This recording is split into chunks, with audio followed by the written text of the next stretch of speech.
ഇന്ന് 2013 ആണ്ട് സെപ്റ്റംബർ 24 തീയതി ചൊവ്വാഴ്ച 1189 ആണ്ട് കന്നിമാസം 8 തീയതി കാർത്തിക നക്ഷത്രം 36 നാഴിക 56 വിനാഴിക വരെയുണ്ട്. രാത്രി 9 മണി 3 മിനിറ്റ് വരെ. കാർത്തിക നക്ഷത്രം പ്രായണ ശുഭകർമ്മങ്ങൾക്കൊന്നും തന്നെ നന്നല്ലാത്തതാണ്. പഞ്ചമി തിഥി 24 നാഴിക 41 വിനാഴിക വരെയുണ്ട്. വിശേഷിച്ച് ഇന്നത്തെ ദിവസം പണം കടം കൊടുക്കുന്നതും ജാമ്യം നിൽക്കുന്നതും സ്വന്തം ഉത്തരവാദിത്തങ്ങൾ മറ്റൊരാളെ ഏൽപ്പിക്കുന്നതും അബദ്ധമായി തീരും.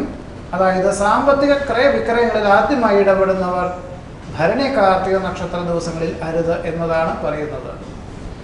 നാളെ സെപ്റ്റംബർ 25 തീയതി ബുധനാഴ്ച കന്നിമാസം 9 തീയതി രോഹിണി നക്ഷത്രം 43 നാഴിക 7 വിനാഴിക വരെയുണ്ട്. രാത്രി 11 മണി 32 മിനിറ്റ് വരെ. ഷഷ്ഠി തിഥിയാണ് 29 നാഴിക 17 വിനാഴിക വരെയുണ്ട്. നാളെ പകൽ 6 മണി 18 മിനിറ്റ് മുതൽ 7 മണി 53 മിനിറ്റ് വരെയുള്ള കന്നിരാശി സമയത്ത് ആത്മീയമായിട്ടുള്ള പ്രവൃത്തികൾക്കും കുട്ടികൾക്ക് വയമ്പഫലങ്ങൾ എന്നിവ കൊടുക്കുന്നതിനും നാമകരണത്തിനും ചോറൂണിനും യാത്ര പുറപ്പെടുന്നതിനും സഞ്ചരിച്ചുമുള്ള പ്രവൃത്തികൾക്കും ചികിത്സയ്ക്കും വൃക്ഷങ്ങൾ വയ്ക്കുന്നതിനും അഭികാമ്യമാണ്. നാളെ പകൽ 11 മണി 10 മിനിറ്റ് മുതൽ 1 മണി 18 മിനിറ്റ് വരെയുള്ള ധനുരാശി സമയത്ത് യാത്ര പുറപ്പെടുന്നതിനും വാഹനം വാങ്ങിക്കുന്നതിനും വാഹനത്തിൽ കയറുന്നതിനും കരാറ് ഒപ്പുവയ്ക്കുന്നതിനും വ്യവസായ വ്യാപാര മേഖലകളോട് ബന്ധപ്പെട്ടതായിട്ടുള്ള പ്രവൃത്തികൾക്കും പദ്ധതികൾ സമർപ്പിക്കുന്നതിനും ശാസ്ത്ര പരീക്ഷണ നിരീക്ഷണങ്ങൾക്കും എന്ന് വേണ്ടില്ല ശുഭകർമ്മങ്ങൾക്കൊക്കെ തന്നെ വളരെ അനുയോജ്യമാണ്.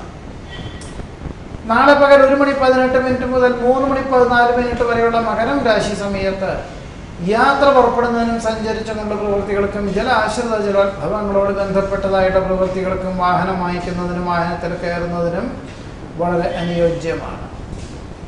ഇന്നത്തെ ദിവസം ഉത്തരത്തിൻ്റെ ഒടുവിലത്തെ 3 പാദം അത്തം ചിത്രയുടെ ആദ്യത്തെ 2 പാദം എന്നീ നക്ഷത്രങ്ങൾ ജനിച്ചവർക്കും നാളത്തെ ദിവസം ചിത്രയുടെ അവസാനത്തെ 2 പാദം ചോതി വിശാഖത്തിൻ്റെ ആദ്യത്തെ 3 പാദം എന്നീ നക്ഷത്രങ്ങൾ ജനിച്ചവർക്കും ഒരു ശുഭകർമ്മങ്ങളും അരുതാത്തതാണ്. ഇന്നത്തെ ദിവസം തെക്കു കിഴക്കേ വിധിക്കിലേക്കും നാളത്തെ ദിവസം തെക്കു പടിഞ്ഞാറേ വിധിക്കിലേക്കും ആദ്യമായി ഏതൊരു ശുഭകർമ്മങ്ങൾക്ക് യാത്ര പുറപ്പെടുന്നു ആയതും ഒഴിവാക്കേണ്ടതുമാണ്. ഇതാണ് ഇന്നത്തെ നല്ല നേരത്തെ പറ്റി പറയുവാനുള്ളത്. നമസ്കാരം.